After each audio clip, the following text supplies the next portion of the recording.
There's a specific kind of silence that happens right before everything falls apart. It's not loud, it's not dramatic, it's just a man setting down his glass, straightening his jacket, and walking slowly toward a microphone. And when Gerald Whitmore picked up that microphone in the middle of his son's party, 140 guests went completely silent because what he said next destroyed everything his son had spent 3 years pretending to be.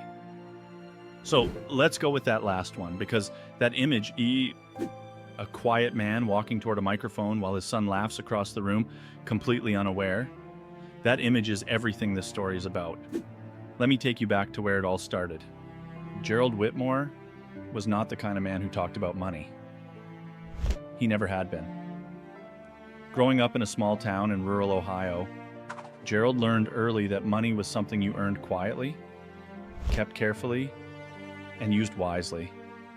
His father had been a mechanic. His mother had worked at a diner 6 days a week for 30 years. They weren't wealthy people, but they were dignified people, and Gerald carried that dignity with him every single day of his life. By the time Gerald was in his mid-30s, he had built something that most people in his hometown considered impossible. Through decades of smart, patient investing, real estate, farmland, a handful of regional businesses he quietly acquired and let other people run, Gerald had accumulated a net worth that would have shocked every single person who had ever seen him mow his own lawn, fix his own fence, or drive his 12-year-old pickup truck to the hardware store on a Saturday morning. He didn't look wealthy, he didn't act wealthy, he simply was wealthy, and he chose to keep that information mostly to himself. His wife, Dorothy, or Dot as everyone who loved her called her, was the same way. Dot was a retired school teacher with soft eyes, a warm laugh, and an absolute gift for knowing when someone was lying to her. She had been reading people her entire life. 32 years in a classroom will do that to you. She could tell within 60 seconds of meeting someone whether their kindness was genuine or performed. It was a skill she had refined over decades, and it would become very important later in this story. Gerald and Dot had one son. His name was Brandon, and Brandon Whitmore was, in the most loving and honest way anyone could put it, a problem. Not always. When Brandon was young, when he was 8 or 9 years old, running through the backfield behind Gerald's property, helping his father plant tomatoes, sitting on the porch listening to Gerald tell stories about his grandfather, Brandon was a wonderful kid. Curious, warm, funny in the unpretentious way that children are funny, when they haven't yet learned to perform for an audience. But somewhere in his teenage years, something shifted. Brandon discovered that he was handsome. He discovered that people responded to confidence, even false confidence. He discovered that if you acted like you belonged somewhere, most people would simply assume you did. And he began building an identity around that discovery. A version of himself that was louder, shinier, and significantly less honest than the boy who used to plant tomatoes with his father on summer mornings. Gerald and Dot watched this transformation with a mixture of sadness and patience. They had conversations with Brandon about it. Gentle ones at first, then firmer ones as he got older. Gerald would tell him that character was the only currency that never lost its value. Dot would remind him that genuine people attract genuine relationships, and perform people attract audiences, and audiences leave when the show gets boring. Brandon would nod and say yes, and then go right back to doing exactly what he'd been doing. He graduated from a mid-tier university with a business degree he barely earned and immediately leveraged his good looks and his father's last name, a last name that in certain regional business circles carried more weight than Brandon ever knew, to land a sales position at a mid-sized financial firm in Chicago. He was charming enough to be good at sales. He was smart enough to avoid catastrophic failures. And he was ambitious enough to keep climbing, even if his methods were more theatrical than substantive. And then he met Vanessa. Vanessa Crane, soon to be Vanessa Whitmore, was 28 years old when she met Brandon at an industry event in downtown Chicago. She was beautiful in the kind of deliberate architectural way that requires significant time and money to maintain. She came from a middle-class family in suburban Indiana, but spoke about herself in ways that suggested a much more elevated origin story. She had a talent for memorizing the names of luxury brands, the layouts of five-star hotels, and the social rituals of wealthy people she had observed but never actually been. She was, in the most clinical sense of the word, aspirational. Every single moment of every single day was spent trying to move up. When she met Brandon, she saw someone who was also trying to move up, and they recognized something in each other immediately. That specific electricity that two ambitious, image-conscious people feel when they realize they found a co-conspirator. They were engaged within 14 months and married the following spring in a wedding that cost more than Gerald and Dot had spent on their house in Ohio. A wedding, it should be noted, that Gerald paid for entirely because Brandon's income was almost entirely consumed by the lease payments on his BMW and the rent on an apartment in Lincoln Park that was, objectively speaking, too expensive for him. Gerald paid for the wedding without complaint because Gerald loved his son. He paid for things quietly, the way he did everything quietly, without ceremony, without conditions, and without the kind of transactional expectation that would have made the generosity feel small. But here's where the story starts to get complicated. After the wedding, Brandon and Vanessa moved into a rented apartment and began the performance in earnest. They curated a social media presence that suggested wealth they didn't have. They attended events where wealthy people gathered and learned to speak fluently in the language of luxury. They made friends, or more accurately, they made connections with people who had money or proximity to money, and they cultivated those connections with the same strategic care that an investor might apply to a promising portfolio. And they were good at it. Within 2 years, their social circle had expanded to include several genuinely wealthy individuals, with a tech entrepreneur named Clifton, a real estate developer named Parker, a couple named Harrison and Elaine, who had inherited significant family money and spent most of it on things that were fun to look at. These were people with actual wealth, old money, new money, and everything in between, and Brandon was desperate. Desperately, almost painfully desperate, for these people to see him as their equal. That desperation is important.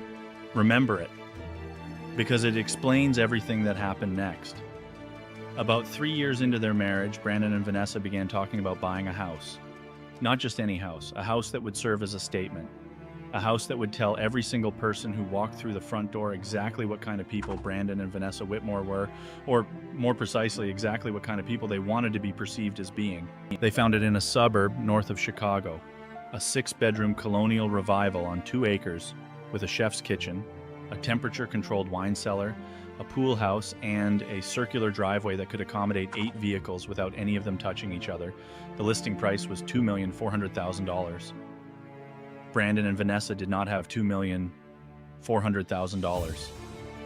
What they had was a plan, and the plan involved Gerald. Now, Gerald knew about the plan. Mostly. He knew that Brandon and Vanessa had found a house they couldn't afford, and had wanted his help.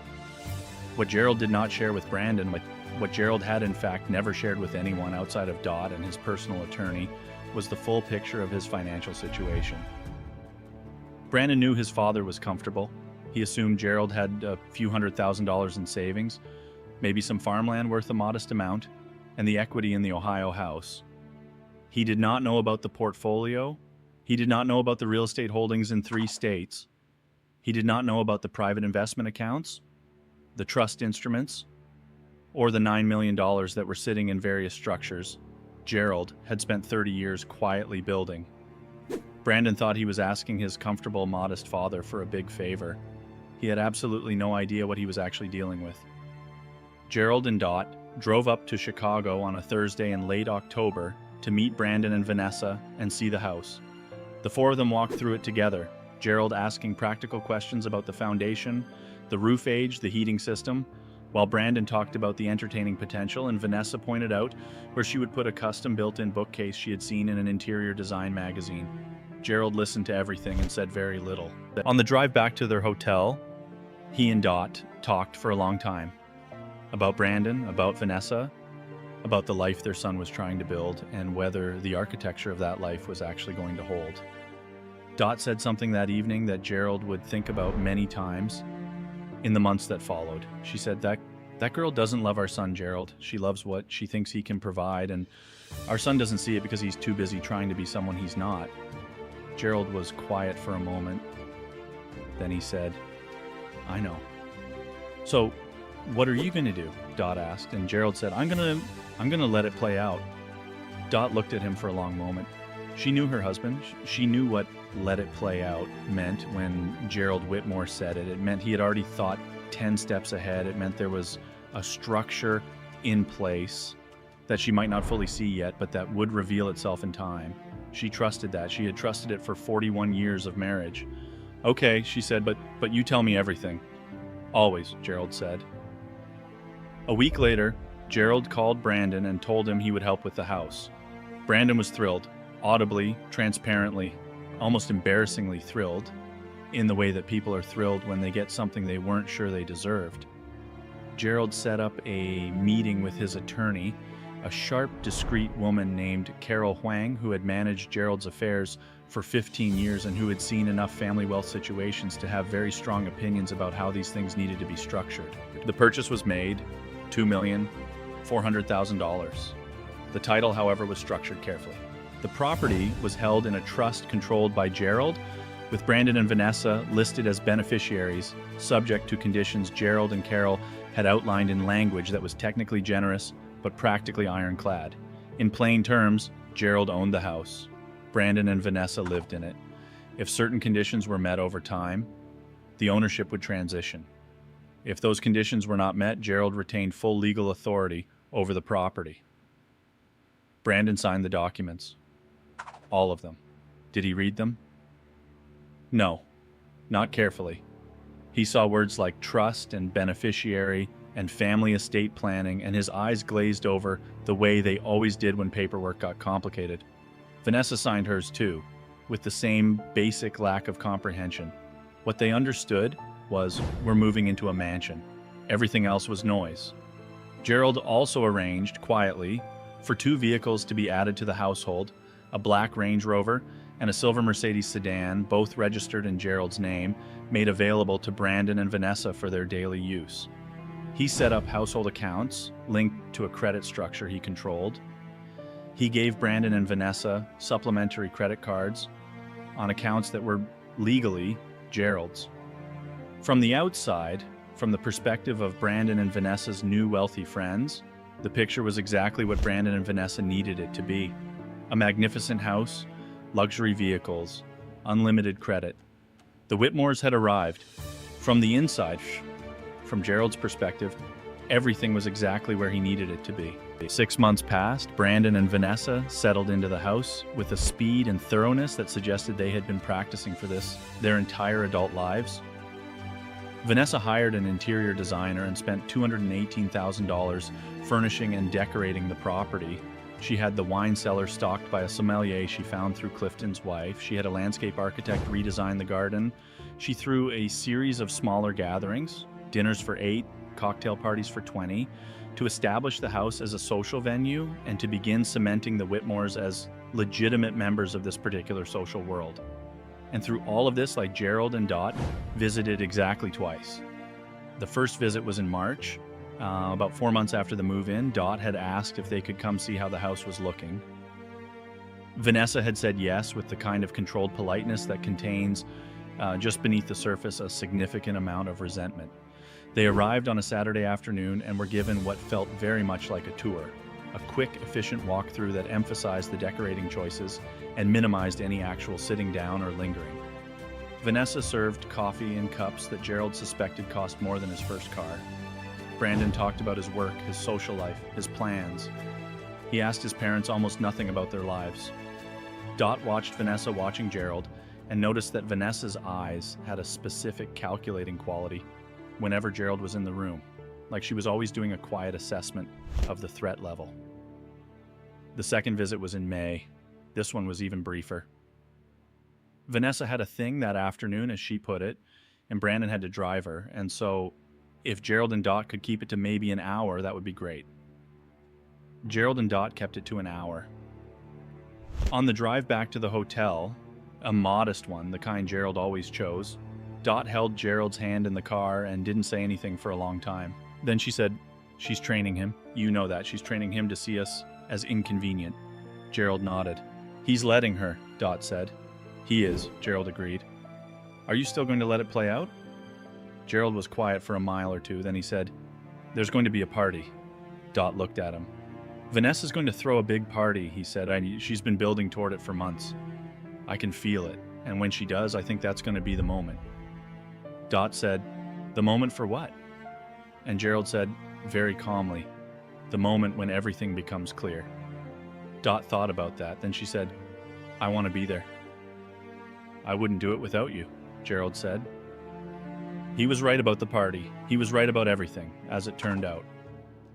In July, Vanessa began planning what she described in messages to her social circle as a summer celebration, a proper event, the kind that would signal, definitively and publicly, the Whitmores' arrival as social fixtures in this world. She hired an event planning firm.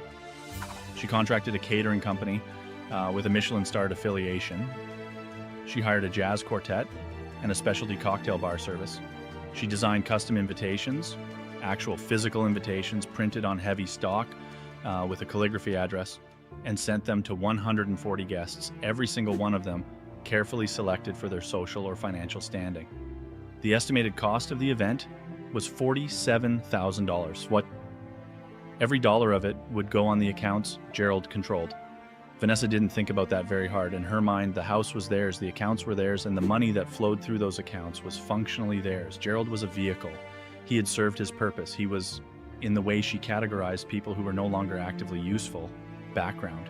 Brandon thought about it slightly more than Vanessa did, but not enough. He had a moment, once, lying awake at 2 a.m. about 3 weeks before the party, where he thought about the documents he'd signed and wondered if he should maybe have read them more carefully. But then Vanessa rolled over and said something about the seating arrangement for the dinner portion, and the moment passed and he went back to sleep. Gerald and Dot received their invitation in the mail. It was, to their credit, genuinely beautiful. Thick cream paper, navy ink, a small embossed crest that Vanessa had invented because she thought it looked distinguished. Mr. and Mrs. Gerald Whitmore, it said, in perfect calligraphy. Dot held it for a long moment, then she set it on the kitchen table and looked at Gerald. We're going, Gerald said. I know, said Dot. Wear the blue dress, Gerald said. The good one. Dot smiled. It was a very small smile, but it contained about 41 years' worth of knowing exactly who her husband was. The party was scheduled for a Saturday in August, starting at 6 in the evening. By 5:30, the caterers had set up a full service station on the rear terrace, with 3 separate bars and a raw seafood display that Vanessa had insisted upon because she had seen one at Elaine Harrison's birthday the previous year and had never fully recovered from not having thrown it herself. The jazz quartet was set up near the pool house, playing softly enough to be sophisticated and loudly enough to be noticed. White linen tablecloths, candles in hurricane glass, flower arrangements that Vanessa had personally approved and then partially redesigned because the florist's first interpretation had been, in her words, too modest. The circular driveway filled with cars that cost more than most people's mortgages. Guests arrived in stages, which I'll be, the tech entrepreneur, Clifton, and his wife, Madison, who was wearing something that appeared to have cost significantly more than the flower arrangements. Parker, the real estate developer, with his perpetually bored-looking girlfriend, Sasha. The Harrisons, Harrison and Elaine, who moved through social spaces with the practiced ease of people who had grown up attending exactly this kind of event. Then the rest, colleagues, acquaintances, aspirants of various levels, all dressed beautifully and all carrying with them the social radar that comes standard in environments like this, the constant low-level scanning for who matters and who doesn't. Brandon was magnificent that night in the way that truly skilled performers can be magnificent. He worked the crowd with warmth and ease, laughing at the right moments, remembering the right details, touching arms and clinking glasses and making every person feel briefly like they were the most interesting person in the room. He was wearing a linen suit in a pale gray that Vanessa had selected, and he looked exactly like the man he was pretending to be, which is about the best you can say for that kind of performance. Vanessa was in white, a specific kind of white that required no jewelry, because the dress itself was the jewelry. Architectural, deliberate, impossible to look away from. She floated through the party with the serene authority of a woman who has organized an event down to the final napkin fold and knows with complete confidence that it is perfect. She received compliments about the house, the food, the setting, with a gracious modesty that was itself a performance. The modesty of someone who absolutely expected to be complimented. and was simply managing the compliments with appropriate style. Gerald and Dot arrived at 6:45 in Gerald's 12-year-old pickup truck because Gerald drove his 12-year-old pickup truck everywhere and saw no reason to stop doing that now. They parked it neatly at the edge of the circular drive between a Porsche Cayenne and a Tesla Model S, where it sat like a very honest sentence in the middle of a paragraph full of elegant lies. Gerald was wearing dark slacks, a white button-down shirt, and a navy blazer he had owned for approximately 15 years, and which still fit him perfectly because Gerald had maintained the same general dimensions since his early 40s. He was clean-shaven, calm, and moved with the particular unhurried confidence of a man who has nothing to prove and knows it. Dot was wearing the blue dress. It was a simple, well-made dress in a deep marine blue that brought out the gray of her hair and the warmth of her eyes. She had a single strand of pearls that Gerald had given her on their 25th anniversary. She looked exactly like what she was, a woman of quiet dignity who had raised a family, built a life, and earned every peaceful evening she'd ever spent.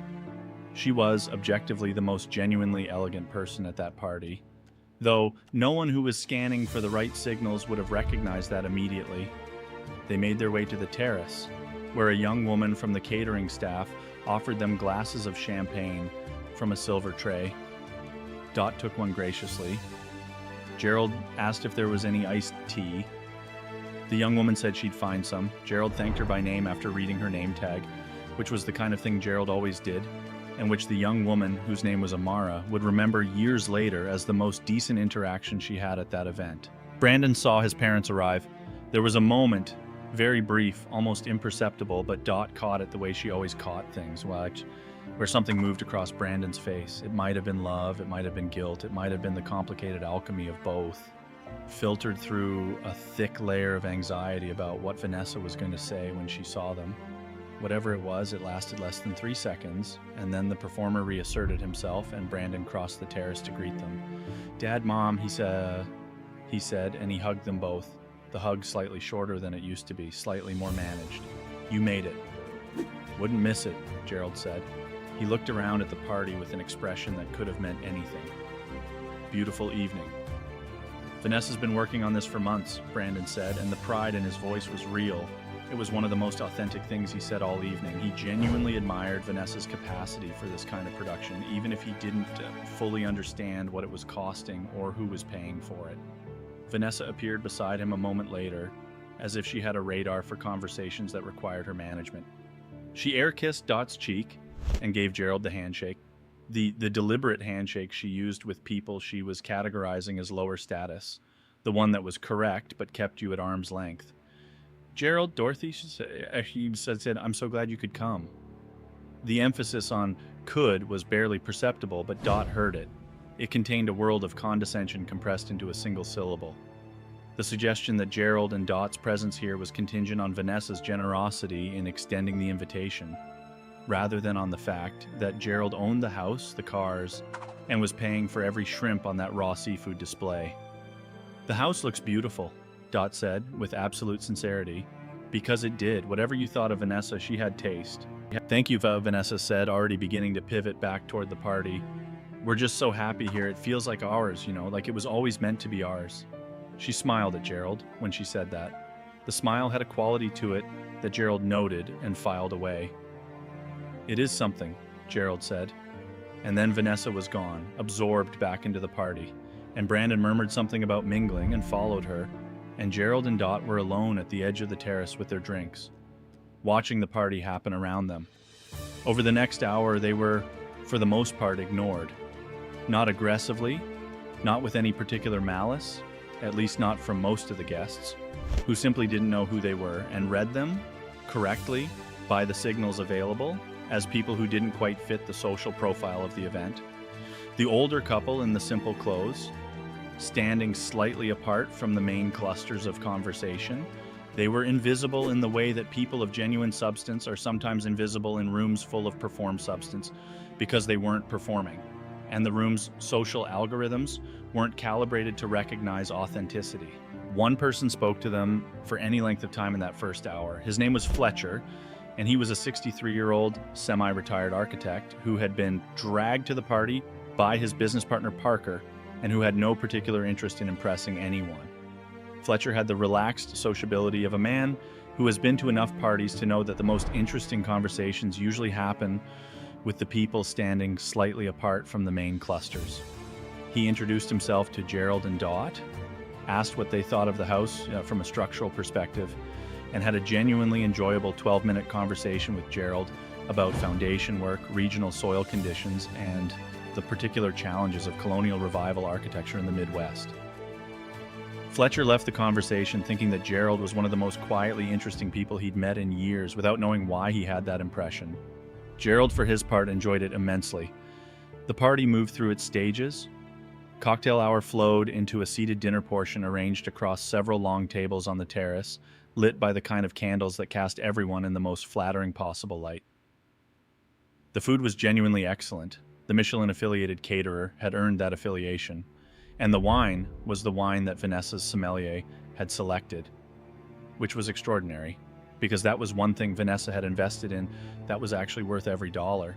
Gerald and Dot were seated at a table near the back of the terrace arrangement, not at the main table where Brandon and Vanessa sat, with Clifton and Madison and the Harrisons and Parker and Sasha. At the main table, they were at the secondary table, the one closer to the pool, slightly removed from the center of the event. Dot looked at the seating arrangement when they found their place cards. She said nothing. She sat down, unfolded her napkin with the precise elegance of a woman who had taught children the value of good manners for 32 years, and began a conversation with the couple seated to their left, who were, it turned out, the parents of one of Vanessa's work acquaintances and who were similarly uncertain of their social position at this event and deeply relieved to have someone warm to talk to. Gerald watched the main table across the terrace. He watched his son laugh at something Clifton said, leaning back in his chair with the specific ease of a man performing comfort. He watched Vanessa touch Elaine Harrison's arm with the particular precision of a woman calibrating social connection. He watched the whole tableau, the beautiful table, the beautiful food, the beautiful people, and he thought about all the things these people didn't know. They didn't know that the house they were eating in belonged to him. They didn't know that the wine they were drinking had been purchased on his credit. They didn't know that the vehicles parked in the driveway that everyone had admired on their way in, the black Range Rover and the silver Mercedes, were registered to Gerald Walter Whitmore of 42 Birch Creek Road, Millhaven, Ohio. They didn't know about the $9 million.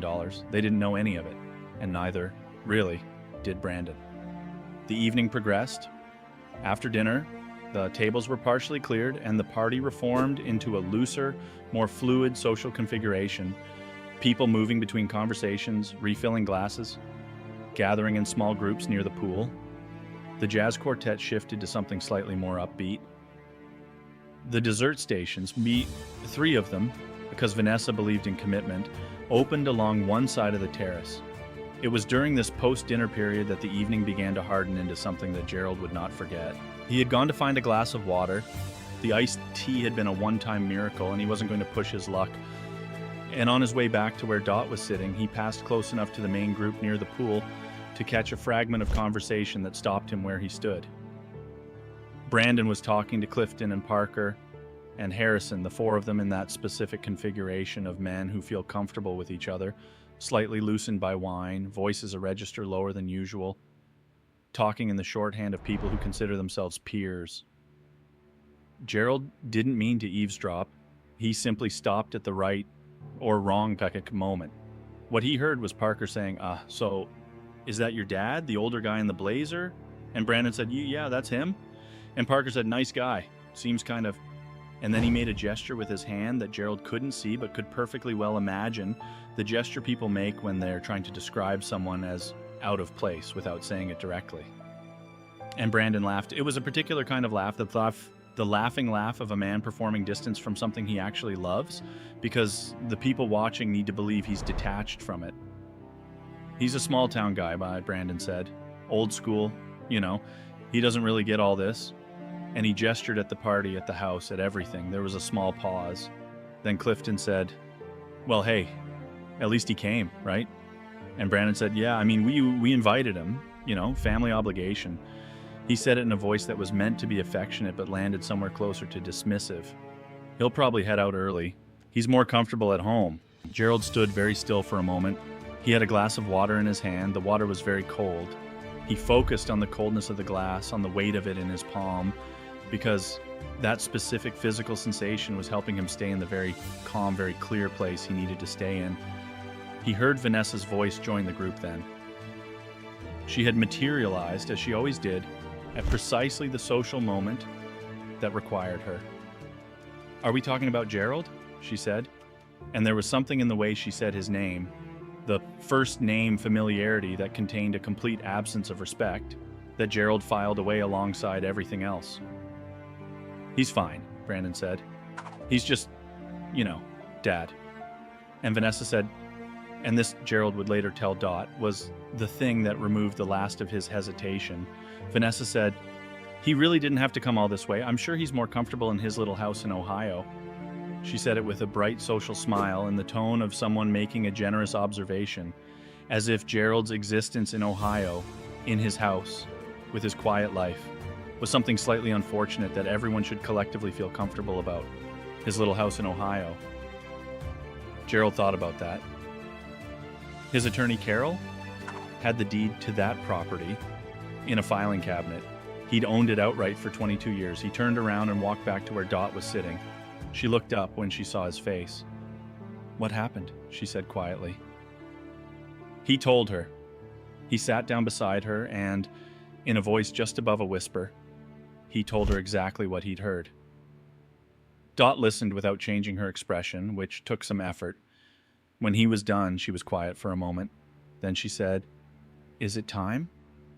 Gerald looked across the terrace, at the party, at the candles, at the jazz quartet, at the beautiful, expensive, borrowed world his son and daughter-in-law had built on top of his foundation.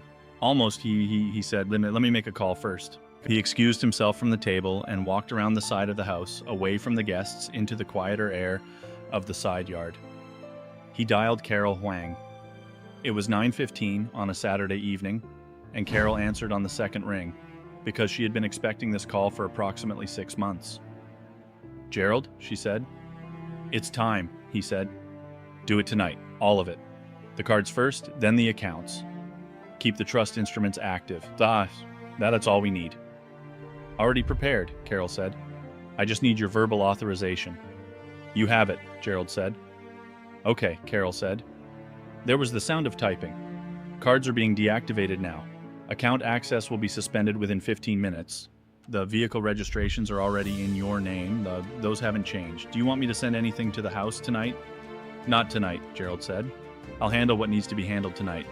You can have the documentation delivered Monday." "Understood," Carol said. "Gerald, are you sure about how you're handling this?" "I am," he said. "Okay," she said. "Good luck. Not that you need it." He thanked her and hung up. He stood in the side yard for a moment in the quiet August air, listening to the jazz drift around the corner of the house. Somewhere inside that house, there was a room that his son had locked because he didn't want guests wandering in. There was a wine cellar with wine his money had bought. There was a kitchen with appliances Vanessa had selected and Gerald had paid for. There were 2 vehicles in the driveway with his name on the registration. And there was a microphone because Vanessa had rented a small wireless microphone set up for the evening so she could make a toast later in the party. It was sitting in a small case near the DJ setup at the edge of the terrace. Gerald Whitmore straightened his 15-year-old navy blazer, walked back around to the terrace, and went to find his wife. Dot was ready. She had that look that Gerald knew, the look of a retired schoolteacher who has decided that the lesson is now going to be delivered, with clarity and without sentimentality. She took his arm when he offered it, and together they walked across the terrace. The party was in full swing, 140 people in their best summer clothing, talking and drinking and laughing in the warm August night. The jazz quartet was playing something slow and lovely. The candles were at their most beautiful, that golden hour of candlelight that happens a few hours into an evening when everything looks like a painting. Brandon was near the center of the terrace, talking to Clifton and Madison, his back partially toward his parents. Vanessa was nearby in conversation with Elaine Harrison. Gerald walked to the microphone stand, picked up the wireless microphone from its case, and turned it on. The feedback squeak of the microphone activating cut through the jazz and conversation like a clean line through silk. The quartet trailed off. Heads turned. Within about 15 seconds, the entire terrace had shifted its attention to the older man in the navy blazer, standing near the edge of the terrace, holding a microphone. Brandon turned. His expression was confused at first, the innocent confusion of a man who doesn't yet understand what he's seeing. Then something else crossed his face, something uncertain. Vanessa turned, and her expression was immediate and very different. She was already doing the calculation. She just didn't have all the variables yet. Gerald waited until he had the room completely. He was in no hurry. He had waited years for this moment, and a few extra seconds of silence were no cost at all. When he spoke, his voice was calm, not cold, not angry, just very, very clear. Good evening, he said. My name is Gerald Whitmore. Some of you know me as Brandon's father. Most of you, I think, don't know much about me at all. And I understand that. I'm a quiet person. I don't usually feel the need to be in the center of things. He paused, let that land. But I feel like tonight is a special occasion. And I think this group of people, all of you, this incredible gathering of accomplished and interesting people that Vanessa and Brandon have brought together, deserves to have a complete picture of this evening. So I'd like to share a few things, if you'll allow me. He said it with such natural authority that no one moved to stop him. Brandon had gone very still. Vanessa had taken one step toward him and then stopped because something in Gerald's tone told her that moving to stop him would be a mistake. Her social intelligence was telling her something was wrong, but it wasn't yet telling her what or how wrong. This house, Gerald said, is beautiful. Vanessa has done extraordinary work with the design and the decoration. She has genuine taste, I'll give her that, but I want you all to know something about this house because I think some of you may find it interesting. He reached into the inside pocket of his navy blazer and removed a single folded piece of paper. He unfolded it.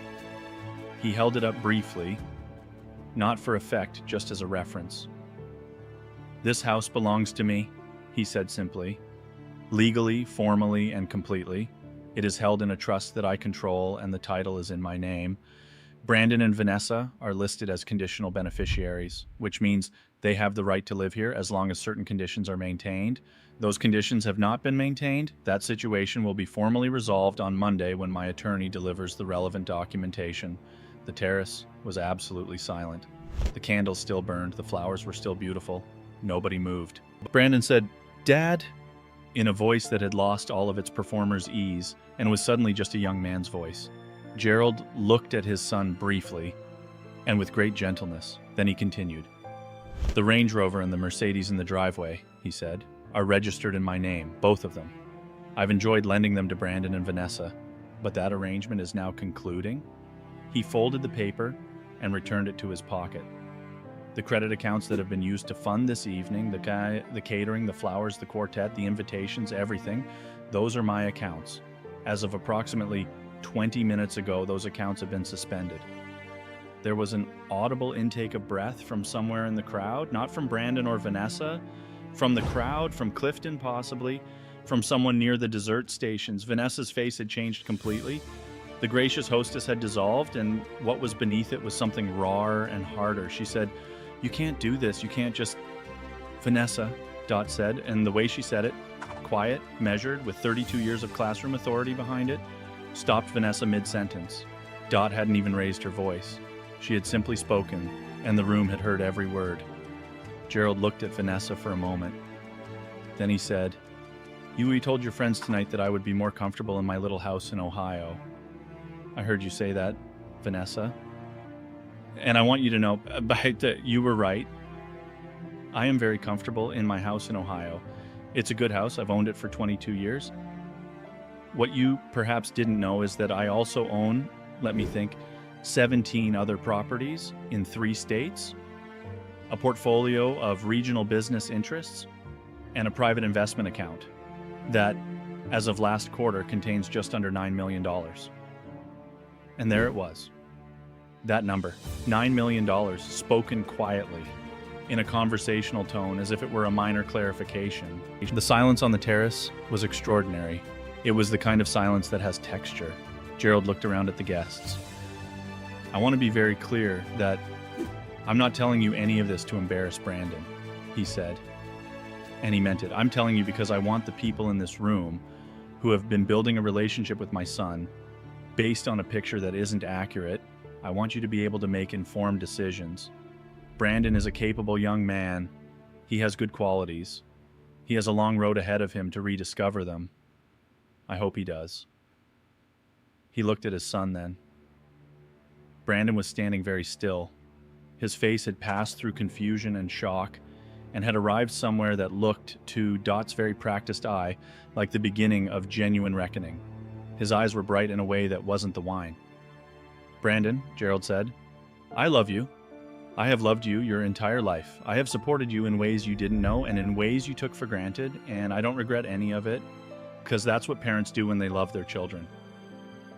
But I will not fund a life built on pretense. I won't pay for a house that's used to exclude us. I won't put gas in cars driven by people who introduce us as family obligations. And I won't write the check for a party where your mother stands in the corner for 2 hours and no one from your table comes to speak to her." He stopped, he looked at Dot, and Dot looked back at him, and 41 years of marriage passed between them in about 3 seconds. "We are leaving now," Gerald said. He turned back to the guests, and for a moment his voice warmed into something that was almost amused. "The food is excellent. Please enjoy it. You've already paid for it." In a manner of speaking, he paused. "Well, I have." A single person laughed. It was Fletcher, the architect, standing near the back of the group. And it was a genuine laugh, the laugh of a man who had spent 12 minutes talking to this person about foundation work and had liked him immediately, and now understood everything about why. Gerald set the microphone down on the small table beside the stand. He turned to Dot and she took his arm, and together, the way they had done everything together for 41 years, they walked across the terrace, through the beautiful party, past the candles and the flowers and the jazz quartet and 139 stunned guests, and through the house, through the front door, out into the warm August night, and into Gerald's 12-year-old pickup truck. Gerald started the engine. The truck turned over with the reliable, unhurried rumble of something that has never needed to be anything other than what it is. "How do you feel?" Dot asked. Gerald thought about it for a moment. "Hungry," he said. "We barely ate." Dot laughed. It was a real laugh, the best kind. "There's a diner about 2 miles from here," she said. "I know," Gerald said. He pulled out of the driveway past the Porsche Cayenne and the Tesla and the cars of 140 guests, past the beautiful house he had bought and was about to reclaim, and onto the quiet summer road. Behind them, on the terrace, the party had dissolved into something very different from what it had been 30 minutes before. Vanessa was standing in the center of the terrace with her arms crossed, her face doing things that none of her social training had prepared it for. Several guests were having quiet, rapid conversations. The Harrisons had found their coats. Parker was talking to his girlfriend in a low, urgent tone. Clifton was staring at his phone. Brandon was sitting in a chair at the edge of the terrace, alone, his elbows on his knees, looking at the floor. The wine in his glass was untouched. The jazz quartet, uncertain of the protocol, had resumed playing quietly, because sometimes the only thing you can do is play something soft and let the world figure itself out. Brandon sat there for a long time. He sat there while people made their excuses and left. He sat there while the catering staff began to quietly break down the stations. He sat there while Vanessa went inside, and he could hear through the glass doors the rising pitch of her voice on her phone, calling who, her parents, her friend, her lawyer. He didn't know. He sat there and he thought about a Saturday morning when he was 9 years old, when he and his father had planted tomatoes in the backfield behind their house in Ohio. He could see it very clearly, the specific gold of morning light, the smell of turned earth, his father's hands patient and careful in the soil. Gerald had told him that morning that the best things in life always take longer than you expect, and they're always worth the wait, and the only way to ruin them is to be in too much of a hurry. Brandon had been in a hurry for 20 years. He understood, sitting on the edge of his borrowed terrace in the warm ruins of his borrowed party, that his father had not been trying to destroy him tonight. He had been trying to teach him the most important lesson of his life in the only way Brandon had ever actually been able to learn things, by experiencing the full unambiguous consequence. He didn't pick up his phone, he didn't call anyone. He sat there until the catering staff had finished and the last car had left the driveway. And then he went inside into the beautiful house that didn't belong to him, and he went to the kitchen and he made himself a cup of coffee, and he sat at the kitchen table in the dark with the coffee in his hands, thinking. Some lessons take $9 million to teach. Some students are worth it. That's the thing about parents who genuinely love their children. They're willing to play the long game. Gerald didn't cancel those cards in a moment of anger. He didn't make that phone call to Carol because he was humiliated. He made it because he had watched his son drift further and further from the person he actually was. And he understood that the drift had to be stopped, not gradually, not gently, but completely and publicly, because Brandon had built his false life on an audience, and it had to be dismantled in front of that audience. The lesson had to match the stage. The consequences had to be real and immediate, because anything slower would have been managed and rationalized away. Gerald Whitmore understood something that most people don't. He understood that true respect, not the performed kind, not the social kind, but the deep structural kind that actually holds a life together, cannot be borrowed or bought or curated on a social media profile. It has to be earned quietly over time through the daily practice of being exactly who you are. His own life was the proof. A man with $9 million who drove a 12-year-old pickup truck and asked a catering server her name and spent 12 minutes talking about foundation work with an architect he'd just met. That's not a performance, that's character. And character is the only thing that doesn't get canceled when the accounts go dark. Vanessa would eventually leave. Not that evening. That evening she came back downstairs and went to bed in the master bedroom in silence. But within 6 weeks, she would consult an attorney of her own, and she would discover, with the kind of specific unpleasantness that comes from legal reality meeting aspiration, that there was nothing here in her name, nothing to claim. The house, the cars, the accounts, all of it structured in ways that left her exactly where she had been before she married Brandon Whitmore, which was to say, a woman of limited means and significant ambition, starting over. Brandon and his father had a conversation. It took a while to get there, several weeks, an initial phone call that was brief and difficult, a longer one the following month, and eventually a visit to Ohio, just Brandon alone, driving his own leased car because the Range Rover had been quietly collected by a service Gerald arranged. He drove to Ohio on a Saturday, and Gerald was in the garden when he arrived, because Gerald was always in the garden on Saturday mornings, had been for 30 years. Brandon stood at the edge of the garden for a moment, watching his father, and then he walked down and picked up a trowel and started working alongside him without saying anything. They worked in silence for about 20 minutes. Then Gerald said, "You read the documents?" "All of them," Brandon said. "Carol sent me copies." "Good," Gerald said. Another pause. "I didn't know," Brandon said. "About, all of it. I didn't know any of it." "I know you didn't," Gerald said. "That was partly my fault. I kept too much from you for too long. I thought I was protecting you from pressure. I think what I was actually doing was making it too easy for you to not have to know yourself." Brandon looked at his father for a moment. $9 million, he said. "And you drove that truck."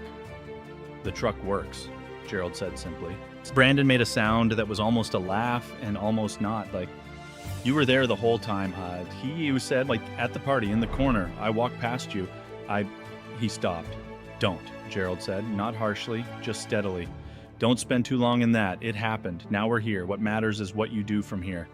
Dot had made lunch. They ate together at the kitchen table in the Ohio house, a little house in Ohio where the furniture was comfortable and the garden was visible through the window. And the whole place had the specific warmth of a home that has been genuinely lived in for decades. Brandon ate 2 helpings of everything and told his mother it was good, and she told him it was the same thing she'd been making for 30 years, and he said he knew. And his voice when he said it had that particular quality of someone encountering something real after a long time spent among things that weren't. He would rebuild, slowly, genuinely. He went back to Chicago and found an apartment he could actually afford on his actual salary, which turned out to be a decent salary when it wasn't being drained by the performance. He worked. He was good at his job. When he wasn't spending 70% of his energy on maintaining a facade, he started calling his parents more often. He drove to Ohio for Thanksgiving that year and helped Gerald winterize the garden, and Dot made pie, and they watched an old movie after dinner, and nobody performed anything for anyone. It wasn't dramatic, it was the rebuilding. It was quiet, like most real things are. And that's the final thing I want to leave you with, because this story is funny in the darkest and most satisfying way. The image of Gerald Whitmore, $9 million and 14 real estate holdings, standing in the corner of his son's borrowed party, while his son networks his way across the terrace, pretending not to know him.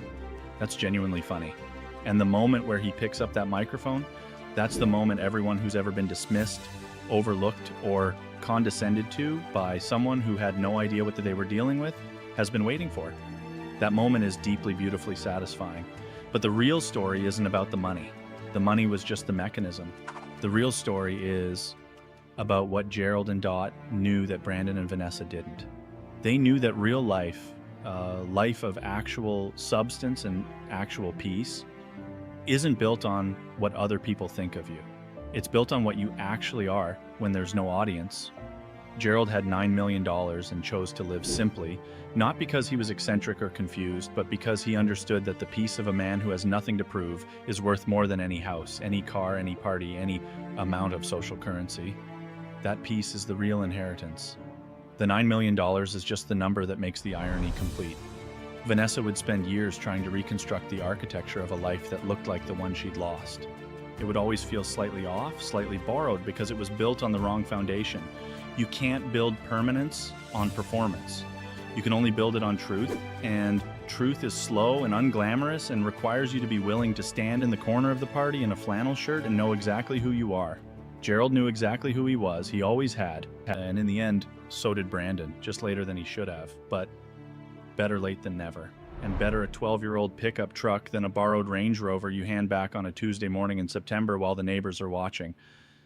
Now, if this story hit something true for you, if you've ever been the person in the corner that people walked past, or if you've ever known someone who confused the map for the territory and mistook borrowed things for a real life, drop something in the comments. Tell me what got you. Was it the moment Gerald overheard that conversation? Was it the microphone? Was it the truck at the end? And if you want to stay in this world, because we have more of these real stories about real consequences, about patience that pays off and arrogance that eventually meets its own reflection, the next one is right there waiting for you. It's worth the click. I promise you that.